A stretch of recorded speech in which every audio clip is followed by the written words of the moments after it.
Alright,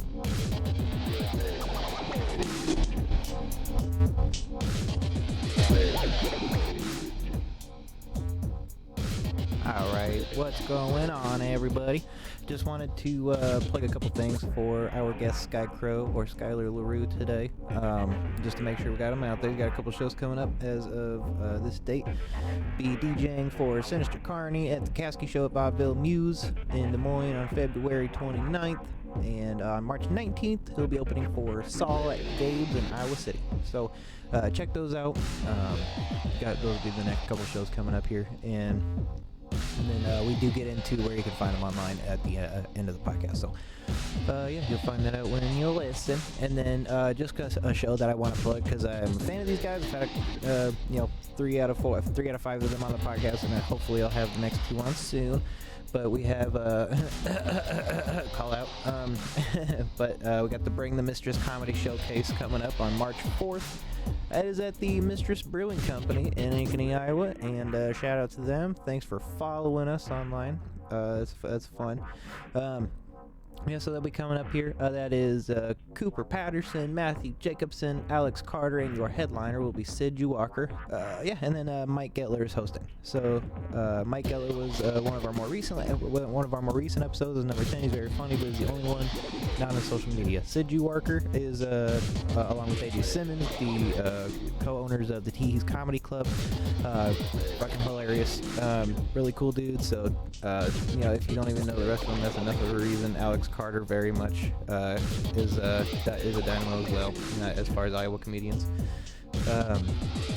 And Matthew Jacobson and Cooper Patterson, we've had both of them on the podcast, so if you want to get to know them before the show, then you can check out their episodes as well as Mike Getler, and get to know them a little before you see them make jokes. So thanks for everybody for listening today. We hope you have a good time. Enjoy SKYKROW here and go see him live. Thank you very much, and enjoy the episode.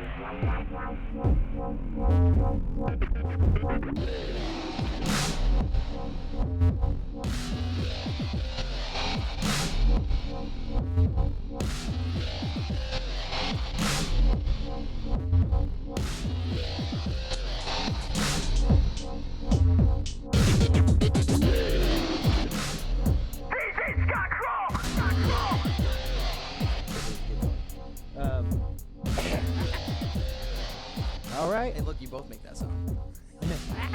Yeah, he was in the recording studio, and he fucked up a part. And he went, really? And I was like, dude, we need to save that because I'm gonna totally use that as a sample. That's a good soundbite. Yeah. Yeah, and I use that shit live. I scratch it, so I DJ. Oh, yeah. And so I was like scratching this, like, alien there. Really? And then he fucking hears it, and he's like, man, man. That's a good one. If you get a good sounding clean edit of that. Then that is. It was a clean. That's vocal. a good way. Yeah, he was doing a stuff. fast part. He was like ripping to pick it apart, and he was like, really? And I was like, fucking save that take because that sounds fantastic. That's a great thing to slip in there. Oh yeah, right on, man. All right, well let's get the let's make sure that once I get this cut into what people are listening, that they know who they're listening to. This is They Came From the Underground with SKYKROW or. Didn't expect that, but it's a nice addition. And then, or Skyler Larrew. Am I pronouncing that correctly? Yeah, okay, you actually perfect. did pronounce that right. Yeah. So since my name is SKYKROW, my signature is the caw. Like almost all my songs are caw. As long as I don't have a cold. If I have a cold, I lose that range. Vocal. So like, big time. Like, there's a video of me. I had a CD release, my debut first album. And I had the worst cold ever. Like I sounded like Mr. Roboto. Yeah. I was sucking honey water, like warm honey water, the whole show. Yeah. And I was DJing too the whole show. So like I was fun. Like dying, and then I go on stage and I was like, okay, I need to change my set and do all mid range for my vocals. I can't do anything high pitch. I'm just gonna have to switch it to. I'm gonna have to drop 2 octaves off and just do it mid range, which it worked. It was great, and nobody knows the difference unless they know your set right. So yeah, definitely. So I go to call because my fans were all doing the calls right. I was like, And you guys do it for me. And they were like, oh no. They're like, oh, Crow is sick. And I was like, yeah, I'm very sick. I was like, yeah, I'm very sick. Hey guys, I'm sick, so I brought along my friend here to cough for me throughout my set. I brought along Carney so he could cough for me. It's just random. You're just back there like hanging out like a hype man, and at random points you just lean on the microphone. Yeah, it's just like, no, I think it'd be funny if like he was my hype man, but he just like T-posed the whole time until it was his turn to caw, and then he caws, and he's like, he's into it for 5 seconds, and he goes back to T-posing. It's just like, is that guy a statue? No, he's my caw man. Yeah, just give it a minute. I gotta get to the first break of where I put my first caw, and you'll see it happen. Don't worry. But he is paid to be still until then. It's like that scene in Bohemian Bohemian he's not Rhapsody. being paid, but the point is. It's like that scene in Bohemian Rhapsody where the drummers, like, they're doing, what is it? They're doing Bohemian Rhapsody, and the drummer is not doing anything for the ending part where he's just playing the piano, and you could just see him, he's just, like, waiting to hit that gong, and he goes, gong! And it's like, he was waiting for, like, 2 minutes to hit the gong on that part. Big time was the timing on oh, yeah, that's so great, too, because that is one of those little moments that's hilarious, and it's like, I really hope they got that from that being a real thing. Yeah, it was just a moment that was imagine. it was just such a moment to him that he was like, they were writing and like, you remember that time? And I was like, I was like waiting to hit the gong, and they were like, yeah, that was funny. And dude, I think that is the only song that has a gong in it. And I think that's the only part of the song that has a gong in it. I think they literally. I think they carried a gong on stage just for the one fucking part of that right, song. Yeah, exactly. Just for that one, yeah. I can't think of any other Queen songs that have a gong at the end or anywhere, and I think that song only has it at the very end. That's how they end the song. And if you like watch the movie, they have like a big ass gong, like an actual gong on stage, and it just sits behind the drummer, and he only hits it the one time. Yeah, at some point when that became a thing that kind of I would probably a certain class of drummers wanted is just a big ass gong behind them. That like it just looks cool. It does look cool. They would definitely maybe used it. They've maybe probably hit it 10 times since they bought it. They've had it for like 6 years. They hit it once a year on their birthday. Yeah, exactly. The one time they finally, they're allowed to hit it because the rest of the band is like, dude, it's just as far as we're concerned, it's your Instagram background. Like we're. Dude, that shit echoes for 3 minutes. We can't have that on the recording, man. Yeah, like it's just too much for the song. It's do something else. You're already ADD at practice. We can't get you to shut up. We have to steal your sticks at practice. Yeah, exactly. You have just like cell phones at comedy shows. We have to put your sticks in a zip bag and lock it away. Oh yeah, okay. So So why do you where did you get SKYKROW? So my name is Skyler, and. Really? Yeah, my name is Skyler. So you I don't look like a Skyler. I took SKYKROW and Skyler and I mashed them together as SKYKROW, and then I changed the C in Crow to a K. There you go. Because it's that was a stylistic change. It looks cooler if it's 2 Ks as opposed to a K and a C. That looks kind of weird. As long as you're under 3 Ks. You're solid. Yes, as long as you're under 3 or over 3. If you have under 3 over, consecutive Ks, you can't hit that. So you can't land on that sweet spot. There was actually a lady. There was Netflix did the hip hop competition show with Cardi B and fucking Chance the Rapper and whoever. They're all C's. No, definitely not. Definitely not. And yeah, dude. I think that's a whole other thing. And what happened was they had some girl on there who like they showed up. It was actually part of the previews that they had a lady who was. She was a younger lady, but they showed a clip of her song, then they cut to Chance the Rapper asking her about her name, and she was like, so your name's American, but you spell it with 3 Ks. And she was a black lady. She's like, knowledge and kindness is key. And he's like, so you're trying to rebrand the KKK? Like, what the fuck are you Dude, trying they tried to do that with the... What do you think you're going to do? They tried to do that with the swastika, because the swastika used to not be bad. It used to be a symbol of peace. It's actually used in a lot of cultures for different reasons. That's why they slanted it. Yeah, they inverted it. They flipped it. Yeah, it's solid straight, and then they flipped it. The little like jagged edges go the other way too. Yeah, but like you can't rebrand that now. Like, no, definitely not. It doesn't matter if you change it back to what it used to look like. If you don't live in the countries it came from, you're not gonna. Nobody's gonna like you. They're like, oh, that's a swastika. I'm like, no, it's actually this peace symbol. And they're like, that's a swastika. It doesn't matter. Yeah. Like, it doesn't matter how you flip it. Right. You could say that it's not a swastika, but it's still going to look like a swastika. So it's like, you already just like buried yourself on that. Right. Yeah, exactly. That's a good point. Yeah. That's really the problem too, because like when you see some of the ones that like maybe the Hindu culture or whatever have made, they often make some pretty intricate looking shit using it, and it looks really cool. But unfortunately, because of Hitler, we can't use that mustache either. Yep. So one white guy ruined it for everyone. Yeah. fucking white people, man. Now fucking white people. Fucking white people, man. Dude, Christopher Titus has a skit. He has a fucking joke where he says, "I'm whitey and I apologize." Actually, that was really funny. There was some, I heard you're saying the Jew thing. I remember someone said that to me at work, and so I sat there and I did a bunch of research on it. And there's the reason that they think he could be is because there's like because not everything is kept track of so well back then. It's hard to say, but there is potential lineage between like back to like a potentially like a great grandparent, I think it was, a grandparent or great grandparent was possibly Jewish, and so and because Judaism is the only thing that you can be born as far as religions go, then you was born Jews. You's a part of the family now. You gotta be Jewish now, kid. Your cousin. Sorry, kid. You gotta be Jewish now. Your cousin's a doctor. Why aren't you a doctor? Why can't you be a doctor like your brother? Why it's so hot in here. Is anybody else warm? Why aren't you? It's just a lot of uncomfort. Where are you Jewish too? Okay. The Jewish Italian, yes. Yes, that's funny. You felt it looked like you were getting uneasy, so I was like, what else are you? Just give me the list so I can cover them all. Watch out for Carney's new album. Oh, you can't remember? Carney's new album called The Bar Mitzvah Job. Carney's new album, The Bar Mitzvah Job, coming out soon. It's been a while since I've seen it. Nelson. Okay. Oh yeah. It's something like that, like along the lines of that. I think I might know who you're talking about. Yeah. Family Guy. It's not Simpsons. It's Family Guy. Are you talking about Mort? Yeah, I know who you're talking about. Mort the Jew. Yeah. Oh, there's got to be a morning after.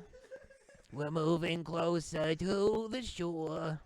Unrelated, I can drink out of my straw, and it doesn't catch on the mic. But if I swallow, it catches on the mic.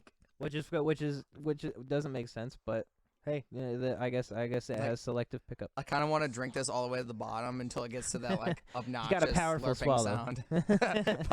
Powerful swallow. That's how I get all those. Not only I get the vocals on. Yeah. I can swallow really good.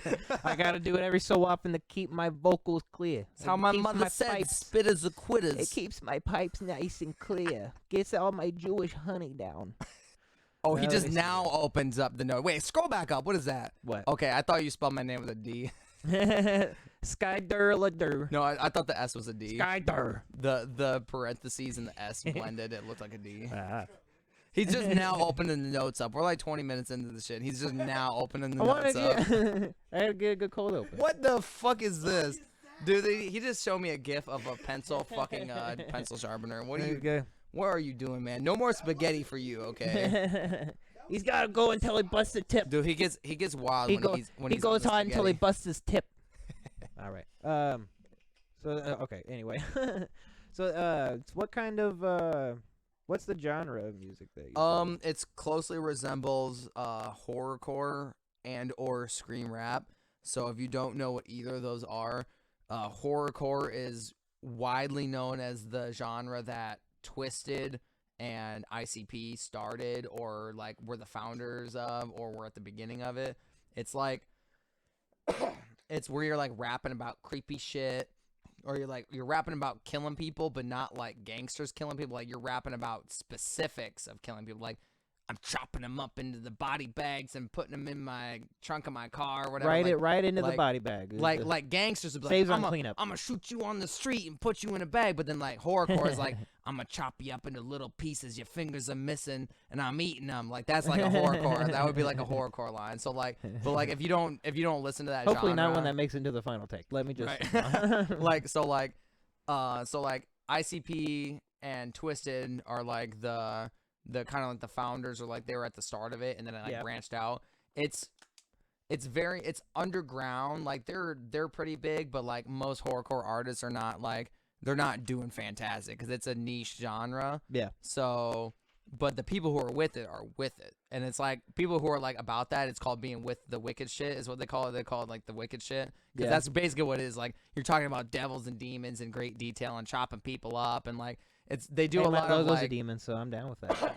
like a lot of the beats will sound like creepy like Halloween beats, like this type of shit, like I put a spell on you type of shit. Put a spell on you. Yeah, that song is really good, by the way. The Screamin' Jay Hawking version is so good, and there's a video of him doing it live, and he's a black dude, right? And he'll go on stage. He goes on stage with like a big ass like bone nose ring thing in. And like he has like a shaman staff, and he'll take the part of like a voodoo guy, like, and then he does this whole entire like stage presence thing. He is so good at the stage presence. It's like in the 60s or like 50s or 60s, he got invited onto a talk show, and they did not know he was gonna be like dressed up like a voodoo guy. They've only ever heard the song, and the song is good, but like he's like doing this like whole skin. He's like, ooh, and now you're mine, and he's like shaking his staff and shit, and like the whole crowd is just totally mesmerized. It's a fantastic video. If you ever get a chance to like, you should look it up. It's Screamin' Jay Hawking, and it's I Put a Spell on You, and he's like on a talk show, and you'll know when you're at the video because he's dressed up like a stereotypical like black voodoo guy. It's a fantastic video. But yeah, so like that type of stuff is how like the screaming got started in music in general, like in rock and stuff. Is it started from like that dude's like known as like one of the founders of screaming, because he was like one of the first guys to like scream on a track, like not like a Asking Alexander scream, but like a 70s rock type scream almost.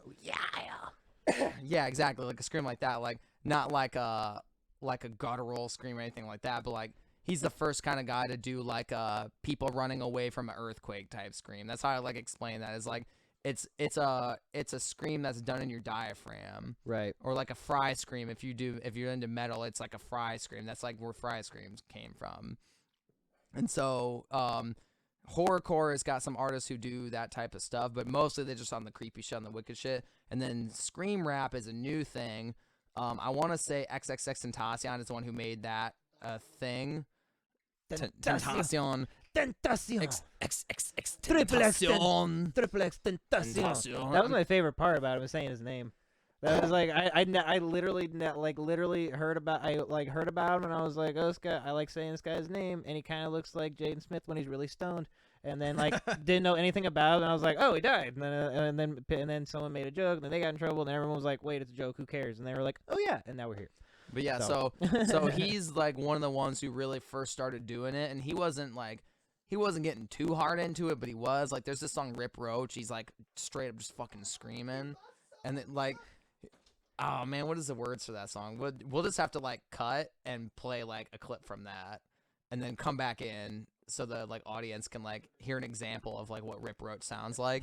Like Rip Roach is one of his like earlier songs. He has this other one, I Love the Way They Run, and that's another one of his earlier songs. And so like that's like 2015, like 2014 era X, or even like sooner than that. It might have even been like earlier than 2014. But like, so he started doing it, and then this guy Scarlord started doing scream rap. He used to be a YouTuber, and then he started just doing regular hip hop stuff. And then he dropped this song Heart Attack, which has got like 60 million views now. Damn. Yeah. I was doing this stuff. I was doing my stuff. I recorded my first song in like January 2017.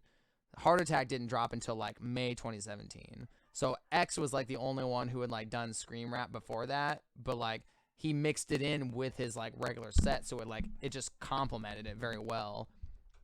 And so he was the first one to do it. And then Scarlord, like I think Scarlord made it really, really popular because like the stuff that X did was like on his like SoundCloud shit. That was before Look at Me and like before all of his like breakout hits. So those songs don't get as much attention, even though they're like bangers. They're really good fucking songs. They're like Sippin' Tea in the Hood. Yeah. Like that song, he also does some like kind of like screaming stuff, but it's like very light. And then Skyler comes and he's just like straight up doing like scream singing, like a metal artist would do, but he's doing it with the rap. So it's kind of a lot like almost like a Corey Taylor type thing, where like Corey Taylor would do like he'll be doing his rough voice but rapping. It's like if you took that and mixed it with like regular rap too, which we'll have to play Heart Attack. We'll have to like put in a clip of Heart Attack, just like a little section of that, because that song fucking goes hard. That is such a good song. But yeah, so that's the genre that I put myself into. I can do any genre of music. So like this guy bragging over here. Yeah, right. No, I was kidding. Just tooting my own horn over here. I told you no horns. No like I horns. explicitly said. No, I'm just kidding. Go ahead. Yeah, so like for my first album, which we'll talk about later, but for my first album, it kind of happened on accident, and then I just went with it. So I was like 6 songs in, and I realized that the first 6 songs that I did for it were all like a different subgenre of rap. Like there's like a boom bap type song, there's like a straight up trap song, some like do do do do do. It's so trap. I got stuck in. It's like you could like picture like a T-Pain type artist on the beat. It's like a straight up trap song. Not like, okay, no, trap is wrong way to put it, but it's like old school trap before it got like where trap is now, where it's like almost EDM-y. Like that's like, and I have a beat like that too. Like I sampled a EDM song, or not an EDM song, but like I sampled like a techno song, and I made like this like actually like super trappy like EDM trap type beat out of that. And then I have the first beat I ever made called Demo Beat, and it's just literally just like a straight up like electronic song with a beat put to it. Like you would not expect it to have rap on it. And that was the first song I did, and I was doing the scream rap stuff on that song. And then like I was just doing it because that was my style, and that's how I like doing it. And I'd never seen anyone else doing it that way. When I first started recording, I had no intentions of like I didn't think I was gonna like do anything big. I was just doing it because I wanted to do it as fun. Like my sister, I'd been writing before, and I could write really good. And my sister was like, "You should totally go record at Lyricals." And I was like, "I don't know how to set up those connections. I don't talk to those types of people. I don't talk to rappers. What are you talking about? I'm in the metal scene, guys. Like, I don't rap. I'm not a rapper." It's like, dude, it's like that. What is it? Super Hot Fire. He's like, "I write raps, but I'm not a rapper." And it's like a battle rap, and all his friends are like, "Oh!" It's like, dude, that wasn't even a good line. No. But it's like a comedy skit. That's more of like a description of yourself. Yeah, but it's like, so like, I don't consider myself a rapper, more of like a musician or an artist, because I never like fit in with that crowd ever. Like I've totally had a metal background all the way through. Like even now, like that's been the hardest thing for me as an artist, is building connections, because I never hung out with those types of people in high school, and now they're all artists doing stuff. Like I went to school with Wes B, which he's kind of blown up a little bit more. He's doing some big things. I went to school with that guy, and he rapped in school, and I was never like in that crowd. So I never made those connections, never made friends with those types of people, because I don't hang out with those types of people normally. Yeah. Which that's fucking me hardcore, because I'm doing horrorcore and scream rap, and I never fucked with juggalos in high school. I thought they were all douchebags in high school, except for like 1 or 2 guys I knew. Still do. And that's my genre. So like I got offered a show to open for these guys. I did that voice for that either. Honestly. I got offered to open for Axe Murder Boys, and MMMFD, which is, what is it? Make My Fucking Day. Make My Fucking Day. I think that's the acronym for it. It's these 2 guys, Scum and Insane Poetry. Yeah, it's MMMFD. Make My Fucking Day. Okay. Yeah, make my motherfucking day. Make my Yeah. I motherfucking forgot day. that motherfucking part. That's important. I don't like to bring mothers into it, so it just kind of slipped my mind. But yeah, so I got to open for those guys, and they're like mid-level artists if you compare them to other artists, but in like horrorcore, they're big artists, because horrorcore is a niche genre, so they're big in that. Like 50,000 likes on Facebook for a horrorcore artist is fucking crazy big for a horrorcore artist, because they're not very popular. No. So like that was like way cool doing that show, but I was having way hardcore troubles. I only sold half my tickets, and I had to eat the cost on the other half, because I don't know anyone. Like I never associated with Juggalos, so like that's the people I need to be selling those tickets to, because that's the only people who are going to those shows. And I was like, fuck me, I don't know anyone. Like all my friends, none of them are gonna go to this show. I got my artist friend Spirit Deezy to go, and he brought his girlfriend, and that helped me out so much. Right. Just those 2 people being. Oh, I think there was a third guy too. Yeah, there's this guy Crow Vision Yo. This is Justin Crow. He's a photographer in Waterloo. All right. And he got a ticket from me too for that show, which was way tight because that like Crow, right, Bro. dude. We didn't even know each other. We both have the same name, and we're Crow Bros. Spirit fucks with both of us, so he just says that he has the crow nest going on. He's got his crows. He likes to keep his murder together. So like his legal name is Justin Crow. Like that is his name on his driver's license. And then I come along, don't know either of these guys, and my name is SKYKROW, and they're like, oh, this is fantastic. And we're all really good friends too. We're all really good artist friends. Like, your name's Crow? Yeah, totally gonna check this guy out.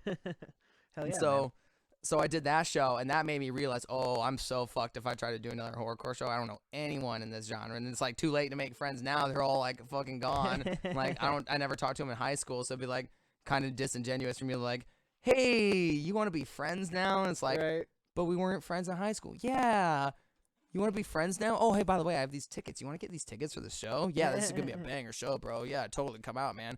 Dude, it's got these guys Scum, man. They're so cool. I bet you know who those guys are, don't you? And they're like, why are you talking to me right now? We never talked before. Now you're trying to like shill these tickets on me. So it's like, now I'm like, oh, fuck, my connections got all fucked up because I'm in the wrong genre. Like I have a crap load of metal connections, but that does me no good at all when I'm trying to do rap. Nice, dude. What the fuck is that? Oh, yeah, what is that?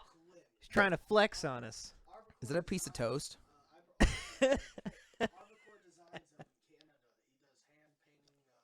You might as well wait to explain that until it's your turn. You're explaining it now, and then you're gonna do it again anyway. I already talked about it earlier off the podcast. Why would I bring it up again?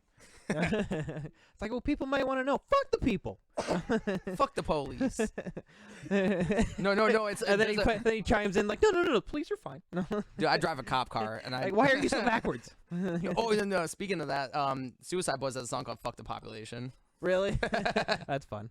Right on. Oh, I have heard of Suicide Boys. I heard about them recently. I've been meaning to check them out. Oh yeah, so sidetracked. So going back to the album, so I have a Suicide Boys style song. It's like literally like the beat and everything is like a like chill beat with like some bells on it, and you could totally hear Suicide Boys on it. And so I did it in the style of Suicide Boys, and then I like use their voices. I did it in the style of Suicide Boys, and then I at the end I do it in my style, like if I'm featured on a Suicide Boys song. So like the first part of the song is me doing it like Suicide Boys style with like the high voice and the low voice, and then I get to the end and then it's me doing it in my normal rap voice, and like to make it sound like it's like a feature at the end of it.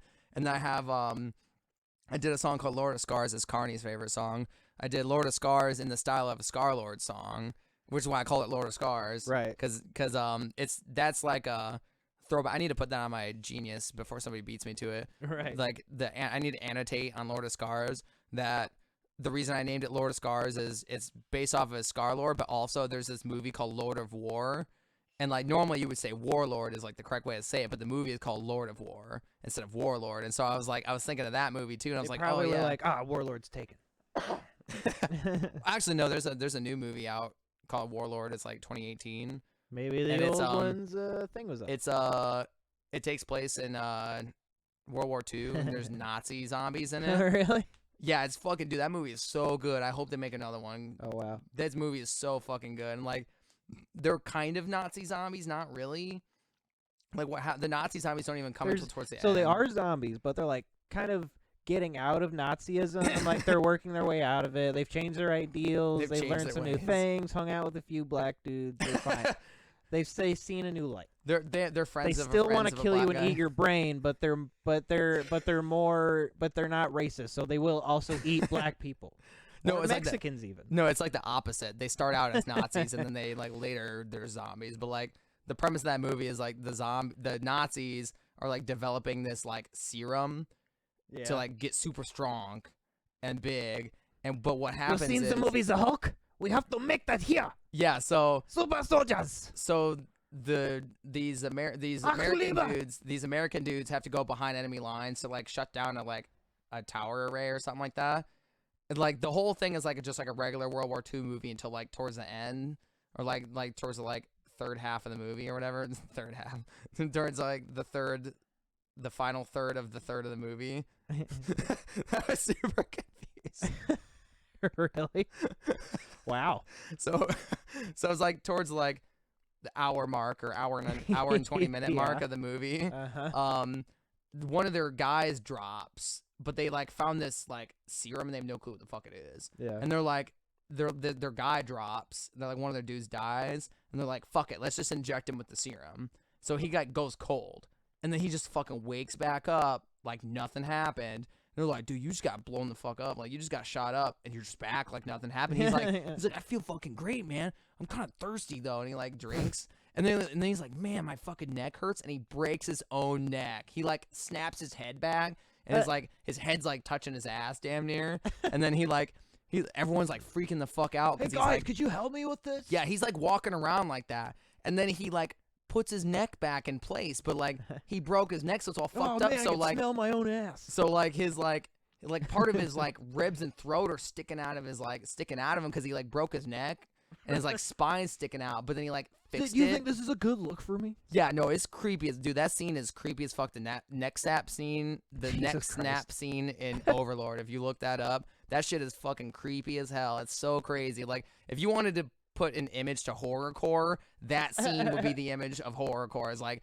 the dude snaps his own neck back. He puts his head all the way back like he's gonna headbang. Yeah. Like you know when you like if you're like looking up at the ceiling at lights, like imagine that, but he like throws it back real hard. And then like his like chest pops out because his neck went all the way back. But then he like tries to fix himself, so he puts his head back, but his chest is still popped out. And so he's like his like shoulders don't exist anymore. He has no neck. His neck disappeared. It's just a head and shoulders now. And like and then Speaking the of dude's Head and Shoulders, buy it today. No.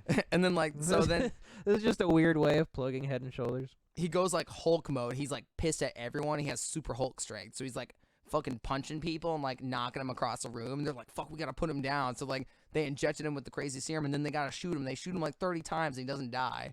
They just keep pumping him full of lead until he fucking drops. But like then they were like, holy shit, we just found some crazy ass Nazi technology shit. We gotta figure out what the fuck is going on. So they go to the tower array, and then they find they're like testing on people. They're like capturing people and testing on them. And like that's where the like Nazi zombie shit starts happening, because they're like dead people, and then they inject them with the serum, and then they fucking come back alive. But then they do that crazy neck snapping shit, and then they die again. So they're like trying to figure out how they can fix it to make it not where they don't fuck themselves. Right. And like then the movie is just like takes a crazy ass turn. I'm not gonna ruin it, even though the movie's been out for like 2 years. I'm not gonna totally ruin it, but like spoilers, man. Yeah, spoiler alert. There's fucking Nazi zombies and shit gets crazy, and they go fucking Hulk mode, super ultimate Omega Hulk mode. The Nazis get very upset and they get very big. Oh yeah, they were really upset, really upset. Whenever their brains get away, they go, ah, and then they start getting real big and they go, I won't take this anymore. And then they snap their own neck. And they go. Yeah, dude, that scene is fucking crazy. Look that scene up. Definitely look that scene up. It's the neck snapping scene. I'm so mad I could just. Yeah, dude, it's crazy. He's like, man, my neck just fucking hurts, and he just throws the shit back all the way back, and his friends are like, whoa, what the fuck, man? That's crazy, and he's still alive, and then he puts his neck back. Like you're just tripping hardcore and like pure. Yeah, don't or something. Do not watch that. Man, all this skin. What's with all this skin on my arm? Just tear it off. Like that's better, and everyone's like, oh god. Yeah, that's the type of shit that scene was. It's like that type of shit. Like you're an orange and you want to peel your own head. It's like that type of shit. Like don't watch that scene when you're fucked up, because it'll fuck you up even more. Dude. Yeah, I mean, that's the kind of, it sounds like the good kind of inspiration that you need if you're doing a genre of music called horrorcore. Oh, that movie, 10 out of 10. Watch that movie. It's a good fucking movie. Right on. They do not hold anything back. In the first scene of the movie, they're blowing people away in an airplane. The airplane's halfway on fire, and they're like a jump team, and the airplane's on fire, and the guy's like, we can't jump yet until the light's green. Wait for the light to be green, and the fucking plane's it's red. It's not our turn. Yeah, the like plane's getting blown the fuck up and shot through the floors, and like half the guys have already died because they got shot through the floors. And the jump sergeant's like, we don't fucking go until the light's green. The plane, the wings on fire. They're like flying over Nazi territory and they're getting shot at by flat cannons. And then the light turns green. He's like, go, go, go, go. And like half the guys are dead already. Like straight up, I know this is and because it sounds dumb, I know it's not what really happened, but I am literally picturing a plane in the middle of the sky stopped at like some air traffic light. It's just red, and they're like some we jets. can't go. I'm a responsible flyer. Like people some are just dying, and he's like, I can't. It's not green, and they just flicks, and he's like, okay, we can go, and then it's like some fucking Jetsons shit, or like Jetsons or like Star Wars ships, just like floating around in space. I pictured straight up just like a old timey plane. But it would make more sense if it was like a legit spaceship. like Jetson cars. Meet George Jetson. Oh, he's dead. Yeah. It's a dead body. His boy Elroy. Elroy's dead. He's just holding him in his arm. Oh God. Okay, we might be ruining too many childhoods if we go too far into that one. We might be ruining the podcast. There's gonna be so many cuts. We have so much ADD going on. Carney's over here like, man, it's gonna be like 3 hours before we're done. He will wait his goddamn turn. No, I'm just kidding. Yeah, we got spaghetti for you. We got mozzarella for you. Yeah, I know you like mozzarella. We got some mozzie for you. It's all right. We're coming up to the end here. We're getting close to the end here. We got to the first question. We've covered one question. I've written down 27, and so we're just gonna work our way through it. We won't stop till we're done. Okay. We actually do have like what's good about ADD tangents about like a specific topic is that typically you will cover a lot of the shit that you wanted to ask anyway, and so except I don't think movies have anything to do with well honestly I mean but one of the questions is how do you get into the music, and it sounds like it was pretty natural, like you kind of have a draw to that sort of thing. You wanted to do music, you like horror, and so you know, and yeah, so I have a funny story. I can combine them. Go ahead. I have a funny story for how I got into rap. There's this douchey guy. I won an online contest. Man, no, there's this douchey guy. I wish I remembered his name. He's like the reason I didn't like juggalos as a kid, right? He was one of those douchey juggalos, right? Yeah. So this kid thought he was like the hottest shit on the planet at rapping, and he was like rapping about Ferraris, like the worst raps ever. And this kid was like so douchey. I hated that kid so much. I started writing a diss rap for him. Like, I'm going to show him, like, fucking anyone could do this. It's so easy. How are you so bad at this? And I started writing, like, diss raps. And I was like, wow, I can actually, like, I can just write raps really good. I was like, so I just, like, wrote a whole lot of material and had no plans for it. I was just, like, rapping out some stuff to my sister. I got to look for that video. There's a video my sister tagged me, and it was at Christmas time. Yeah. And I was rapping some crazy-ass line that I ended up putting in my second song I ever recorded. No, it was my third song, because I recorded a song, and then it was a collab, and the dude that I collabed with was garbage, so I had to put that song on the shelf, and I ended up putting somebody else on it way later. But so the third song I recorded, Trap Town, I have this line where it's words couldn't hurt this impervious curly head, bury you deep in the dirty subservient, and I wrote that, and I rapped it for my sister, and she was like, oh, my bro's rapping. My sister did R&B. Oh, look at you rapping. Shut up, big sister. God. Come on, man. You're ruining the fun, man.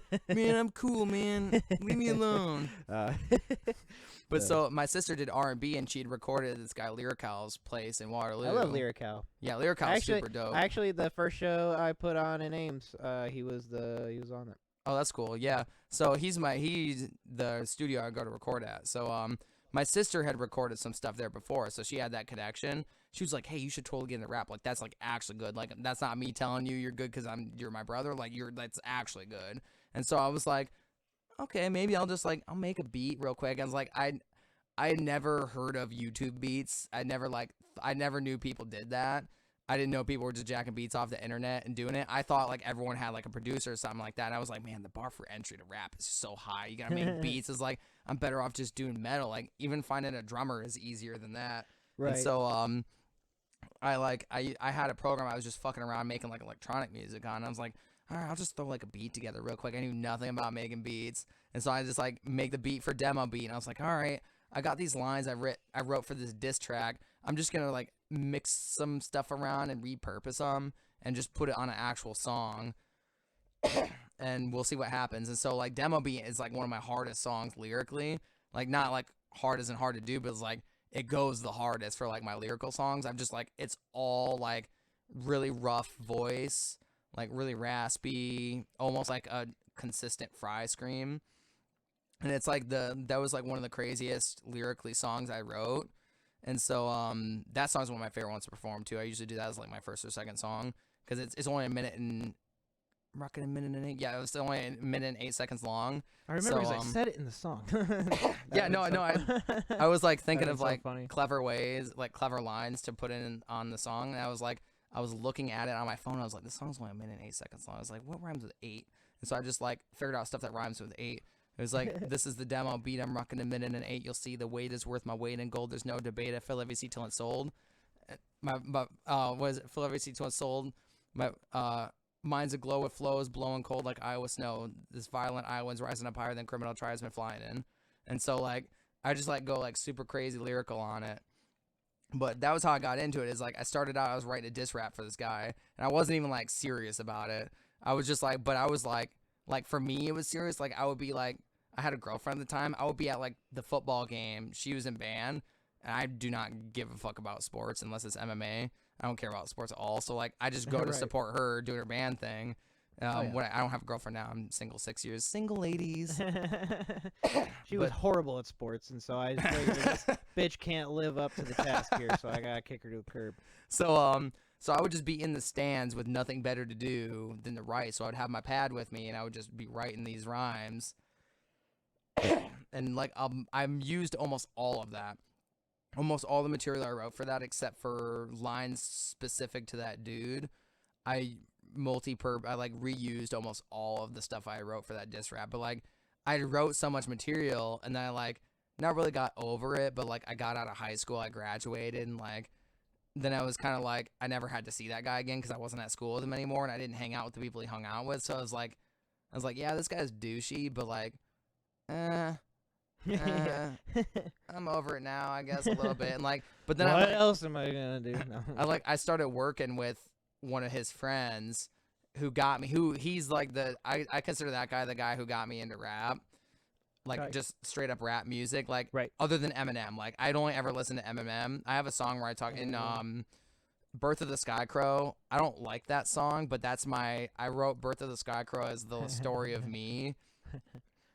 And it's like this like rock ballad, like 8 Mile sounding type song. I wrote a song about me that I didn't like because I don't like me, and I wanted it to be accurate. No, I'm just kidding. No, like I don't like it because it's a sappy song, and I don't like performing sappy songs. I've performed that song exactly one time, and that was for the owner of Spicoli's. I performed it at a show I did there, and that was only because I knew that she would probably like it because she's a rock metal. She likes that sappy shit.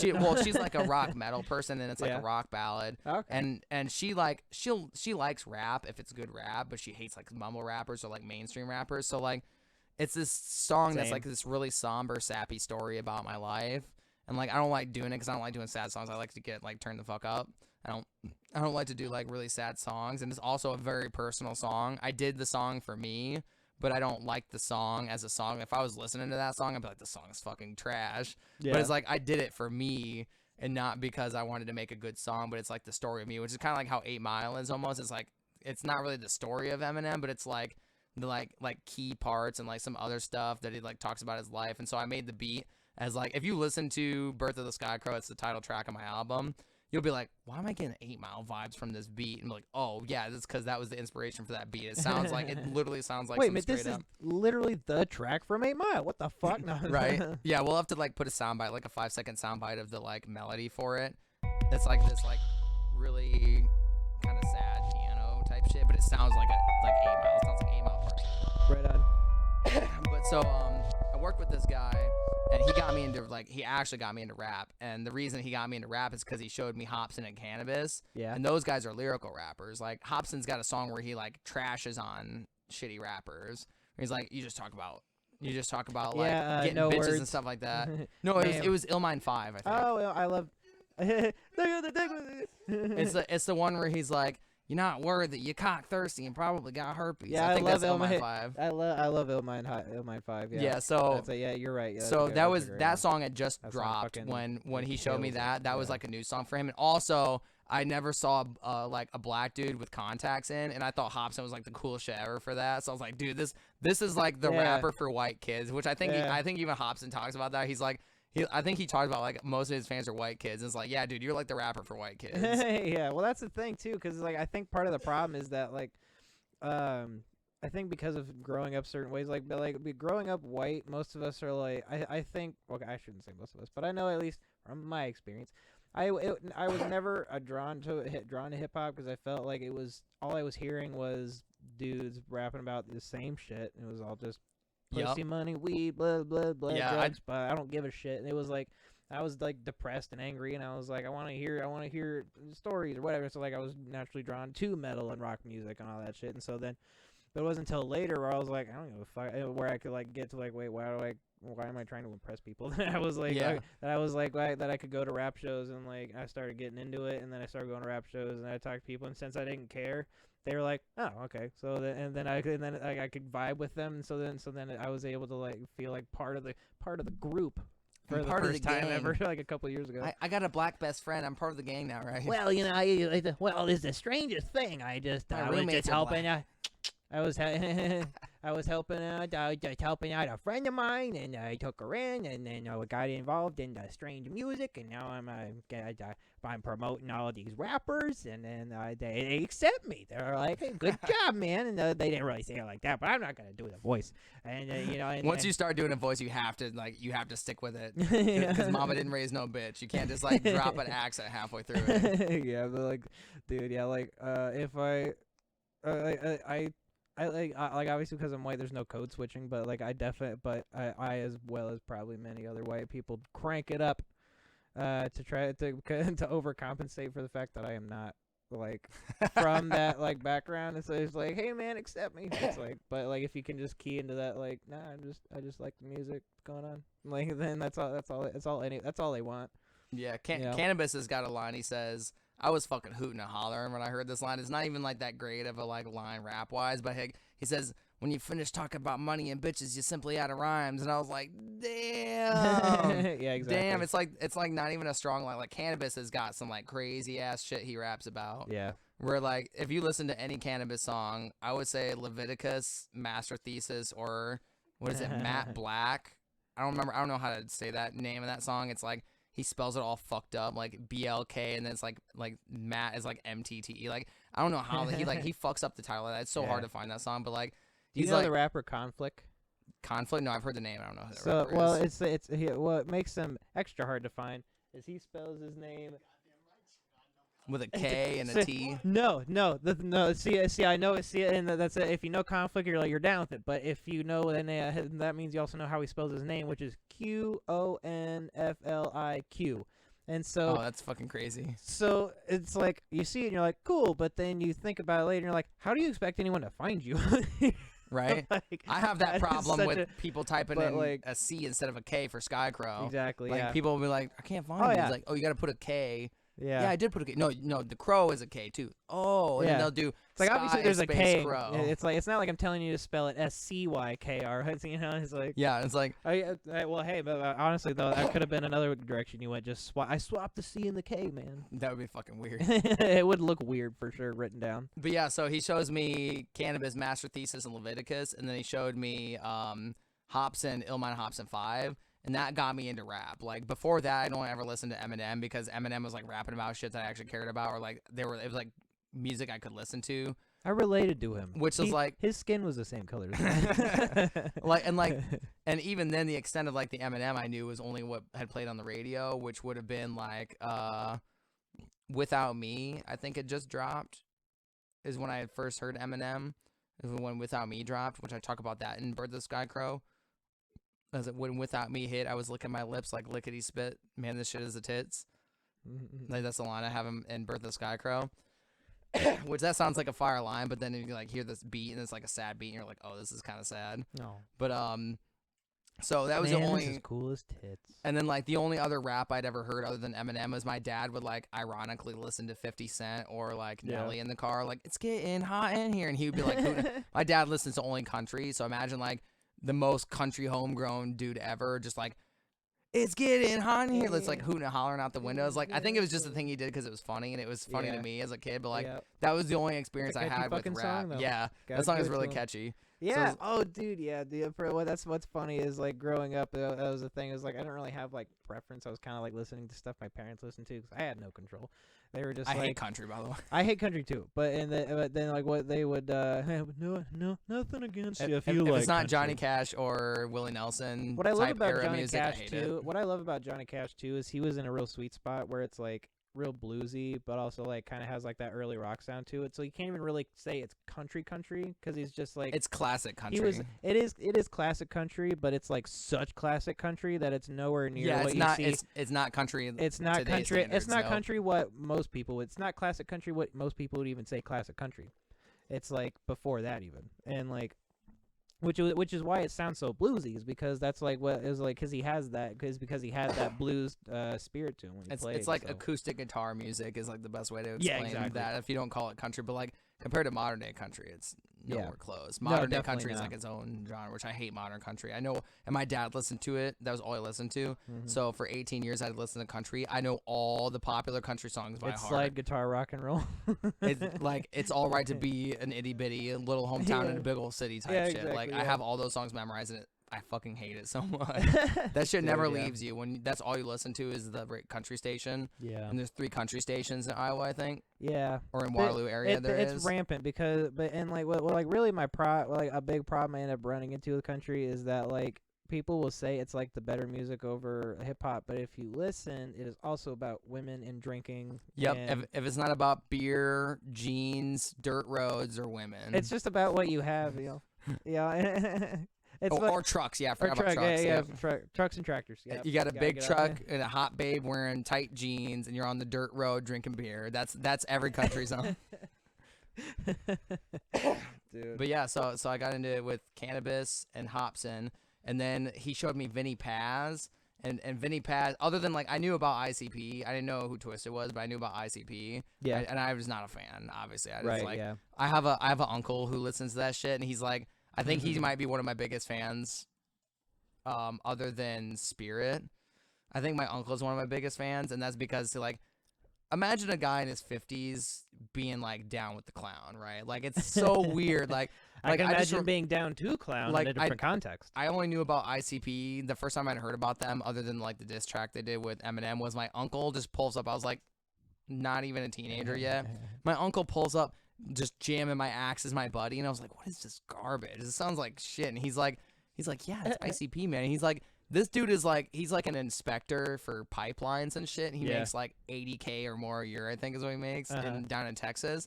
So imagine like a pipe inspector type guy in his 50s, and he's just like jamming my axe as my buddy, and you're like, dude, you're the last guy I thought would be listening to this type of shit. Like there's this guy OG Magnum.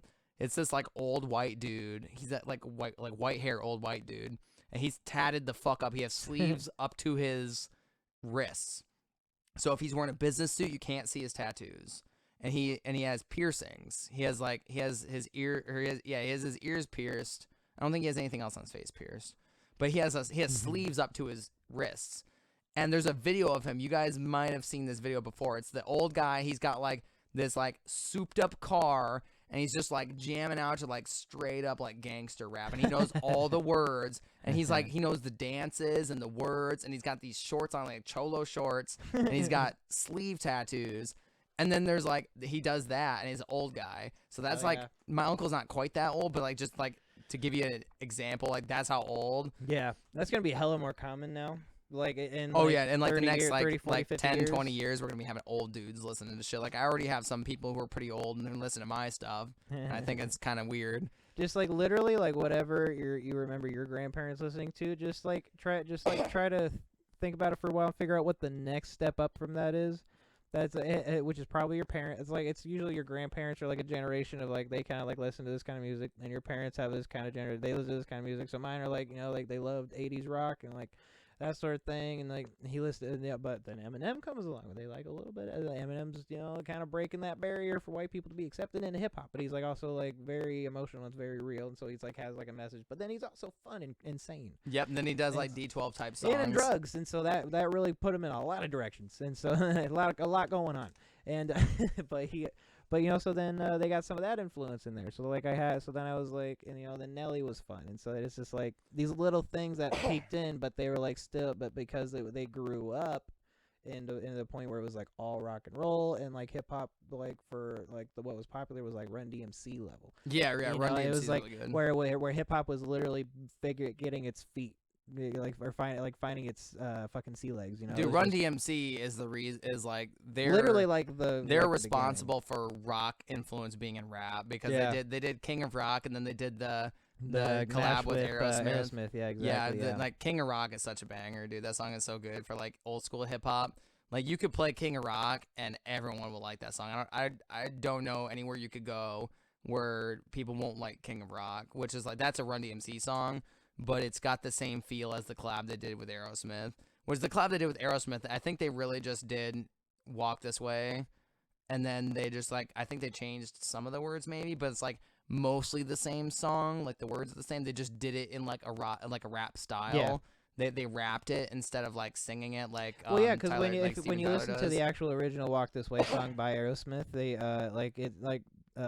it's a fast-paced song. And so when Steven Tyler is singing, he's like talking pretty fast when he's singing. So it's like it's already got a fast pace to it, even though he is technically just singing.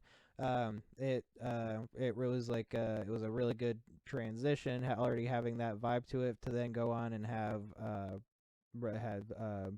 the Run DMC come on and then rap over those bits and then put them into which would usually carry them into the chorus, and then which is where Aerosmith would typically come in. And so typically, like, you can listen to the song and know exactly, but yeah, so it's like this it was such a natural, it like when you listen to the song, it has like a very good opening, especially for hip hop at the time. It was all high energy and like quick, and it was like fun, and that song and then Walk This Way very much had that vibe to it, even as a rock song. Yeah, we're dropping a lot of songs that people should like look well, we are talking about inspiration and the reason that you're even doing music, so we gotta know. I got into King of Rock because I played Guitar Hero Aerosmith, and that song and King of Rock is in there, and that song is so good. There you go. I love the flow of that song.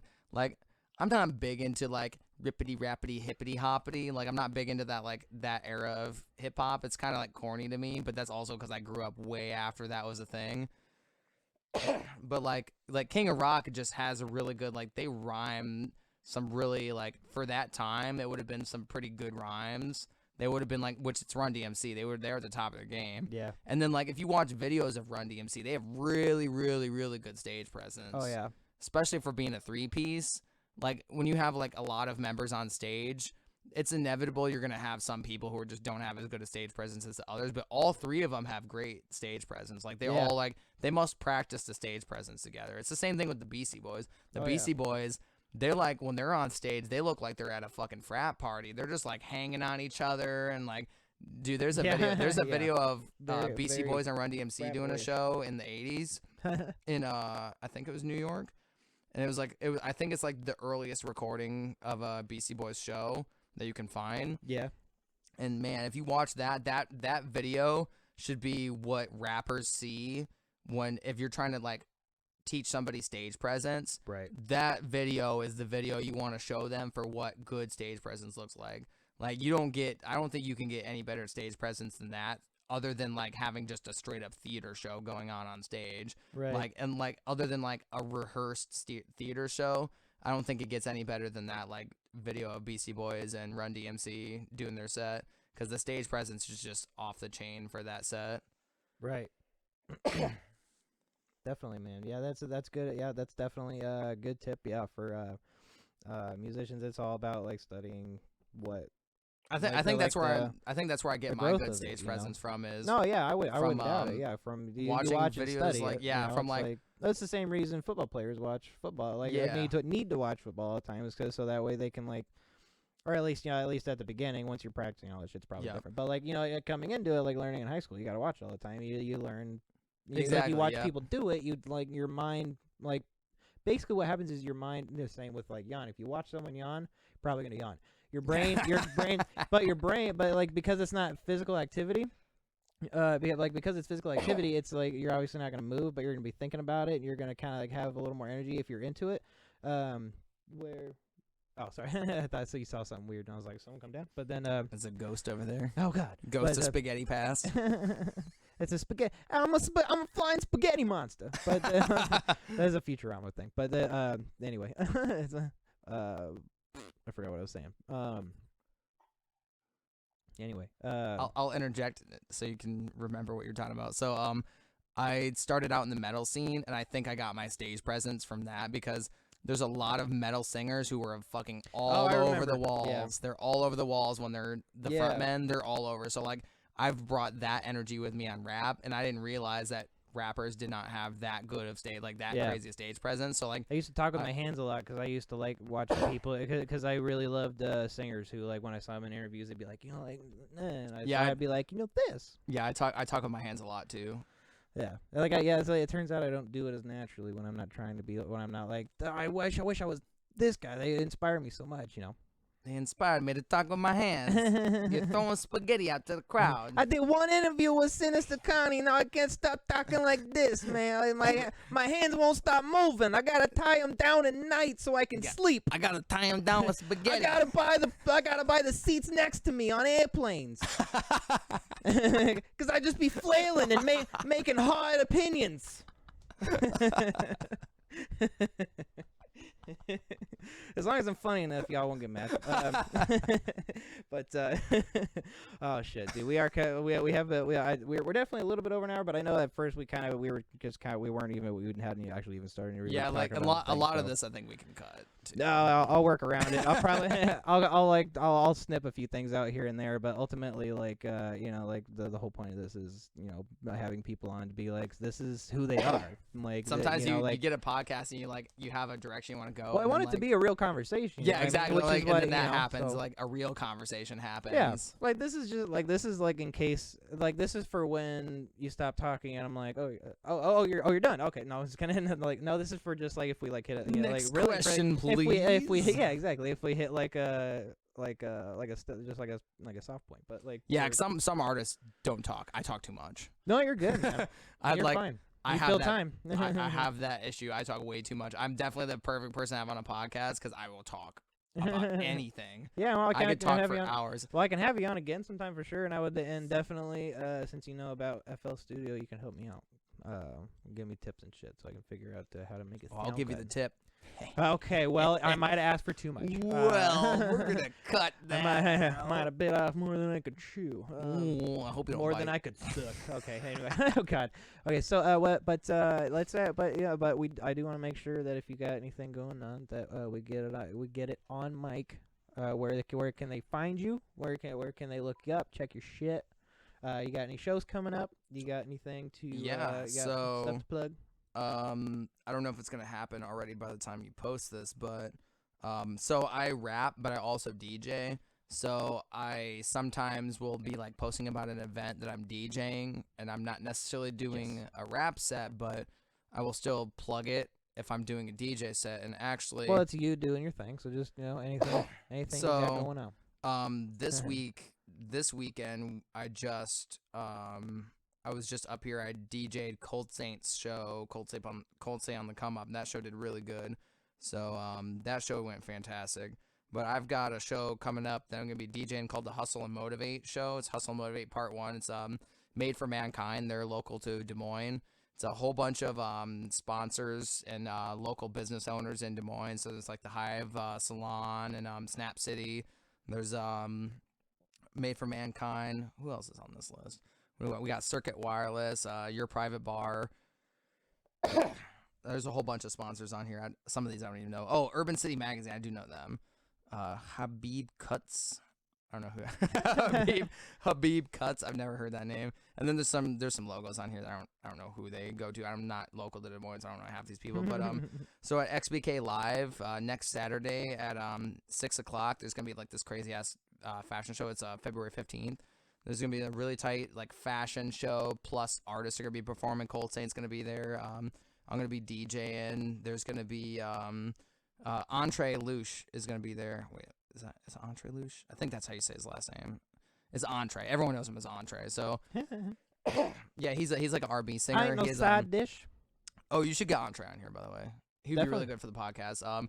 he's like an R&B singer and he has backup dancers. Really? Yeah, he's got like a Nelly type thing, like a Chris Brown type thing going on where he's got like the backup dancers. He can also dance on his own. Like that's the kind of guy that he needs to have like a headset mic to like have the best performance he can have. Like you could just have a normal mic, but like if that guy had a headset mic, he could do like a full routine of dancing. But yeah, so he's gonna be there. There's a lot of other artists that are gonna be there too, and so that's gonna be next Saturday at 6 o'clock at XBK Live in Des Moines. That's the most recent show I have coming up. I have like a whole bunch of shows I've been doing. Like I've been on like a pseudo tour for the last month. Like every weekend I've either DJ'd or performed a show since the beginning of January. Well, in case it doesn't come out for maybe 2 weeks, and then is when it is like the max. Just because I post on Tuesdays. Yeah, that makes sense. And so I can always, of course, I can always like make a post on. Yeah, the I've got some more shows. We'll put say a couple of them, just where you're at, where you're gonna be at for a few, at least a few weeks out here, just so that way when it comes out, at least there's a few that they can. So that same weekend on the 16th, it's a Sunday. It's the Chris and Chris birthday bash. So nice. The owner of Spicoli's, her name is Christina. And then there's this guy, Chris Uday, who's a photographer, also in Waterloo area. They're both in Waterloo, and they both have, I guess, they share birthdays. And so they're doing a show for it. Nice. And so I'm going to be doing that show. There's going to be Fret Not, Feet to Fall Over, The Fallback, Little White Lie, and then me, which is like it's mostly a rock show. I think I'm the only artist who's not a rock artist. Nice. But I also do like all kinds of genres of stuff, and like they like me there. It's a rock bar, and I'm like I fit the motif perfectly for that bar. So I'm gonna be doing that show on February 22nd. I'm gonna be DJing and performing a set at Locals Bar in Waterloo. Nice. Oh, we have Big Estate coming in again. Dude's making moves, all kinds of moves. He just got done selling out some shows in Cancun, and then he's been on, what is it, South by Southwest. He's been on there. He's been featured on like a crap load of magazines. Like I want to say like not BBC, but maybe it was BBC reported on him. Oh, by the way, it's inappropriate to say crap load. Here we say shitload. Oh, shitload. Okay, yeah. we have a shit pile ton.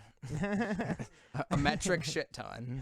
But that's a scientific term. So one of my favorite and best like rapper friends, Lyric, he's gonna be doing that show. Timothy Flight, I think, is doing that show, which is I have a collab with Timothy Flight on my it's not on my album. Shit, yeah. I haven't even released that song yet. But I mean, people have been hearing me perform it for 6 months, so it's kind of like it's released, but it's like really not. Yeah. But so right Timothy Flight's gonna be there. I don't remember who else is on that show. When they do shows at Locals, they like to put like 15 people on, and they get 10-minute sets. So there's more people. They bring their friends. That means there's more people at the show. But so February 22nd, that's gonna be Waterloo.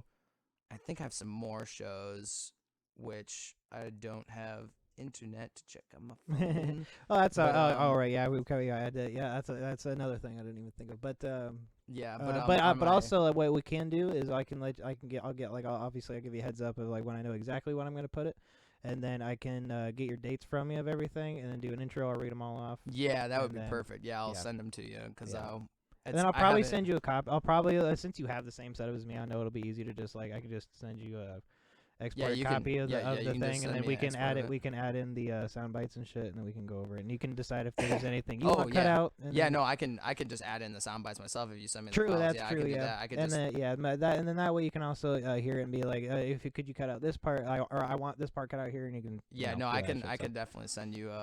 Send you that. That'd be way easier than what I was gonna do. I was just gonna give them to you right now, but that'd be way easier if I just sent them to you. But we got the same program, so it works. Yeah. So I know I have something going on the 29th, but I don't remember what it is. Some of these I have flyers for and some of them I don't. But I have them all in my events on Facebook, and that's how I like figure out what I'm doing. Are you at SKYKROW and everything? So I'm at SKYKROW. I actually have a picture on my Facebook page. So if you go to my Facebook page, you'll be able to find all of these way easier. But dope. I'm either at SKYKROW at everything or I'm at Black Feather LLC at everything. All right. I try to put my name on my Black Feather ones. I try to put my name in it. So if you type in SKYKROW, it'll still pop up. Like on Instagram, it's Blackfeather LLC, Blackfeather_LLC. But then if you type in SKYKROW Blackfeather, that's what I have the like name set as, so it'll pop up if you type that in. Cool. You'll know if you're in the right place if there's a picture of a green like reptile mask, or if there's a picture of a crow. He's getting antsy over there. Yeah. Yeah, he's getting antsy, and I have to pee, so your turn's about to be up soon. Cause Oh yeah. I gotta pee really bad. I was like thinking about doing a pee break, and I was like, nah, we're towards the end. I'll just hold it. We'll be good. But now it's like, oh, it's coming. Well, good job hanging in there. Yeah. I drank 2 pops. Nice. No, 1.5. But yeah, so February 29th, I know I have something. I don't remember where it's at or when. I need to probably. It's a mystery. I need to find You'll that get a out. prize. Or is it? Is it the 29th or the 28th? This must be a leap year. I swear to. Oh yeah, it is the 29th. Yeah, I'm DJing Carney. I'm over here talking about it. And he's in the room and he's not helping me like a dickhead. So I'm peel out as he's doing coke in there.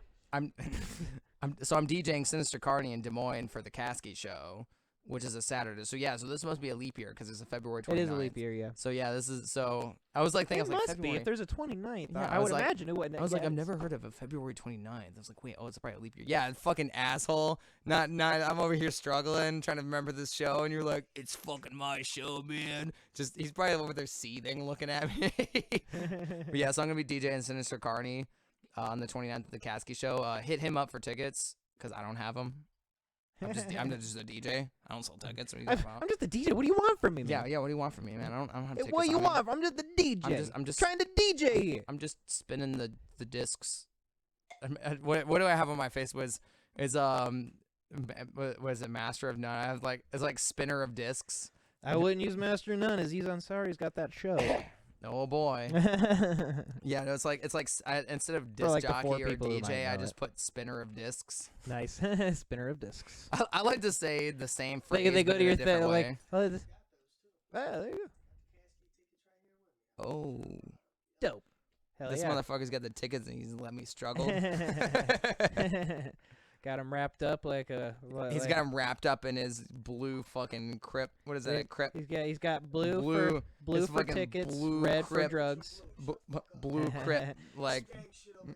He's got gang shit going on here. Even the actual Crips and Bloods are trying to get rebranded to what they were like originally were meant for, was like neighborhood watch or whatever that shit. Yeah, he's got this like blue bandana, but he's Italian. Where's your yellow? Oh fuck, yellow's Mexican. Never mind. What is Italian gang? I don't fucking know. I would imagine. I thought it was just marinara. No, I don't mean like the mob. I mean like just an Italian gang. When like, they just if there is it was okay. The good fellas. What about the bad fellas? The mafia. Yeah, the mafia. The American mafia. I'm not DJing it, but I'm gonna plug it anyways. My artist friend Lyric, you can find him at Lyric Mur. I think is how you find him. Lyric and then MUR. That's usually how you find him. So in March, I think it's the 17th.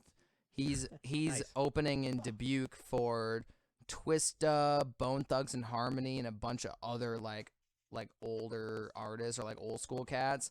And he got put on that show. He's got a way sweet connection. I need to figure out how he got that connection. But it's at the Five Flags Center. And it's a big ass show, and so I'm gonna plug that show too for sure, because that show Carney over here pulling out all his merch like we're about to set up a merch table. He's about to set up a merch table on the podcast. oh, he's leaving you some shit. Oh, really? I think Dude, I appreciate that. He's got a whole stack of business cards that got CDs in them. Hell yeah, man. That's what's up. Thank you. Speaking of CDs, hey, baller on a budget. Yeah, I'm a baller on a budget too. That's why I make my own beats. Oh hell yeah, man. Well, all right. So again, that is SKYKROW, and then Blackfeather _ LLC at Instagram. Yep, and then you can either look it up if you can't find it on SKYKROW, SKYKROW, you can look up Blackfeather LLC, or some variation of Blackfeather LLC, like Blackfeather _ LLC or Blackfeather LLC _ Just depends on what was already taken on that website.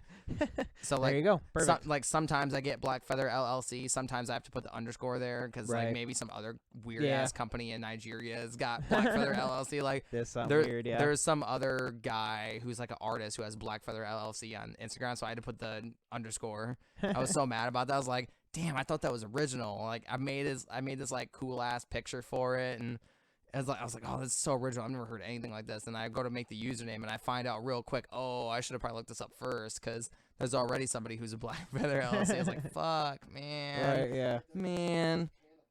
I was so Sinister disappointed. Cannibal. Oh yeah. Does he also use a K? He uses 3 Ks. Okay, good. There you go.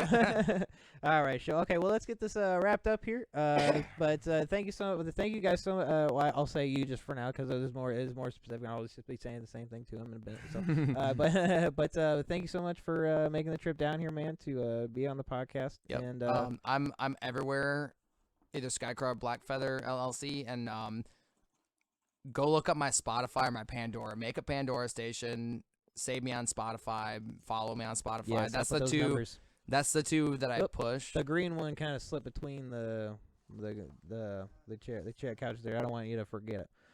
Okay, good. Oh, yeah, it looked like it did from here. I hardcore push my Spotify and my Pandora. My Spotify makes me money. My YouTube doesn't make you money until you hit 1,000 subscribers, and then you can be a partner. But nice. I'm nowhere near that. So I was like, I found out real quick. Yeah, I found out real quick that Spotify is where it's at. So my whole first album is on there, and then we dropped a single called Anarchy Reigns. It's me, Lyric Mur, and Sinister Carney.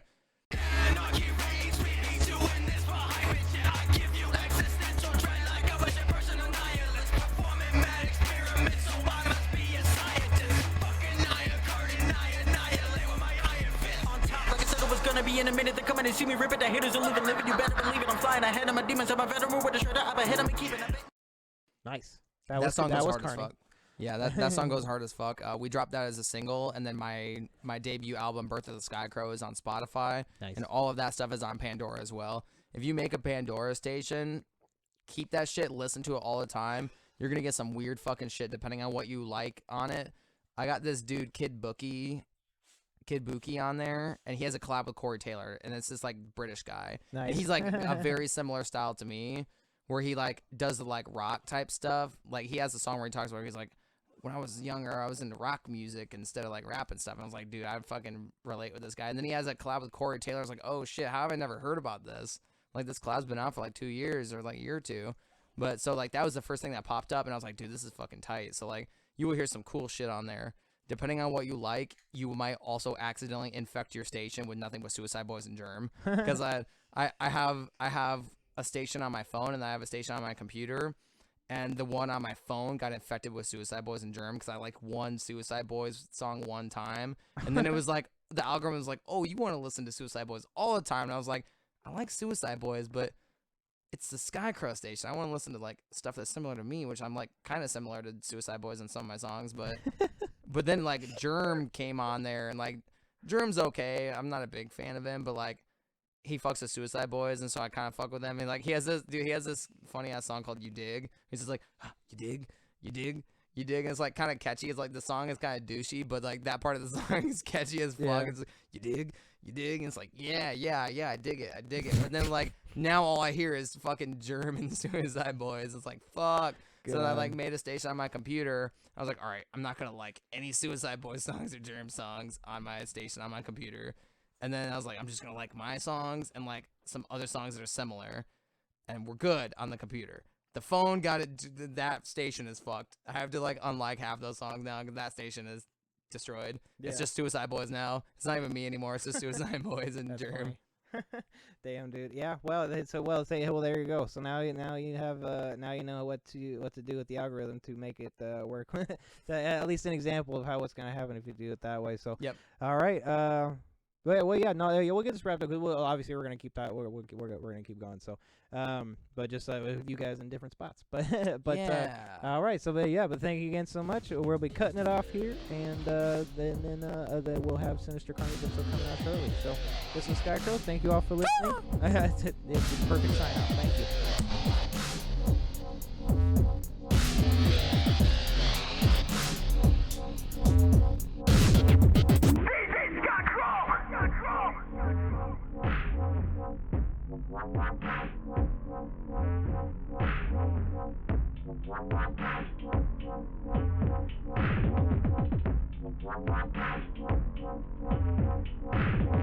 Ready.